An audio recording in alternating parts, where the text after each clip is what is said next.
So yan guys, gawa naman tayo ngayon ng panghimagas at pangnegosyo na napakalutong at napaka-crispy na peanut roll. Okay guys, for this recipe ay gumamit ako ng 1/3 cup ng mani. Sinangag ko na po ito or roasted na siya. So ang ginamit ko po ay hubad, meaning wala siyang balat. Durugin lang natin ito gamit ang rolling pin.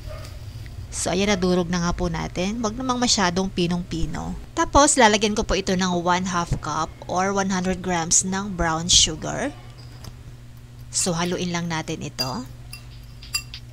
Tapos, pagkatapos nating mahalo ay babalutin natin ito at gagamit ako dito ng lumpia wrapper.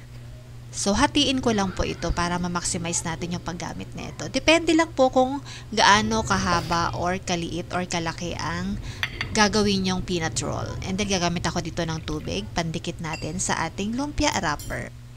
Tapos, balutin na natin ito.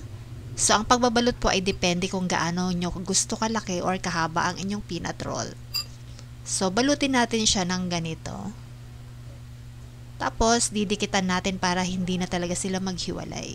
Kung gusto nyo naman para pare-parehas ang sukat ng inyong peanut roll ay gamit kayo ng mga 1/2 tablespoon na measuring cup para naman pare-parehas ang sukat ng inyong peanut roll. So, dikitan natin. Okay guys, eto na nga.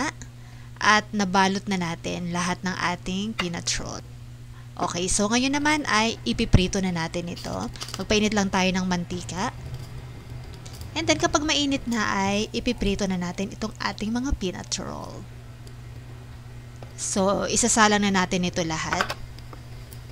Okay, so continuous lang po yung paghahalo para hindi masunog yung ilalim. Kumbaga pantay po yung pagkakaluto ng inyong peanut roll.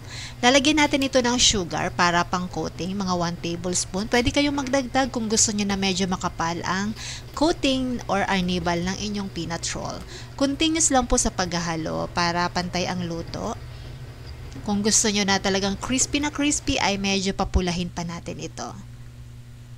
So, haluin lang natin hanggang sa ma-coat lahat ng ating peanut roll. So, ito, pwede na po ito hanguin natin. Patuluin lang natin yung mantika. O, diba, ang ganda ng kulay niya. So, tamang-tama lang po yung ganitong kulay. So, patuluin natin yung mga excess na mantika dyan. Okay, so, optional lang naman kung gusto niyo maglagay dito ng topping. Pero make sure po na kung maglalagay kayo ng topping ay dapat mainit-init pa siya para dumikit po ang inyong topping. So, at this time, gagamit ako dito ng sesame seed. Optional lang naman po ito kung gusto nyo. Ilalagay nyo po ito habang mainit pa para dumikit siya. So, ayan, antay lang natin ito na mag-cool down. Kasi habang mainit pa po siya, hindi pa po siya malutong. So, antay nyo po siyang mag-cool down para maging crispy siya o malutong siya. So, ayan nga guys, malamig na siya. Tingnan na natin kung crispy na talaga siya. Tingnan natin. Ayan.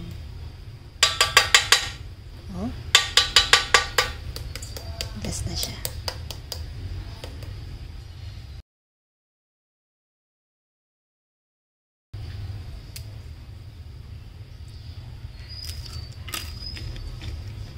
Crispy guys, crispy. So yan guys, sana nagustuhan nyo ang aking recipe for today. Pwede nyo po itong gawing pang negosyo o kung hindi naman ay snacks ng family. Ilagay nyo lang po ito sa container or sa isang plastic na hindi siya mahanginan. I-sealed nyo lang para every time nakakain kayo ay crispy pa rin po siya. Try nyo lang gumawa nito. Sana nagustuhan nyo po ang recipe ko for today at sana makatulong din. Thank you for watching. Bye!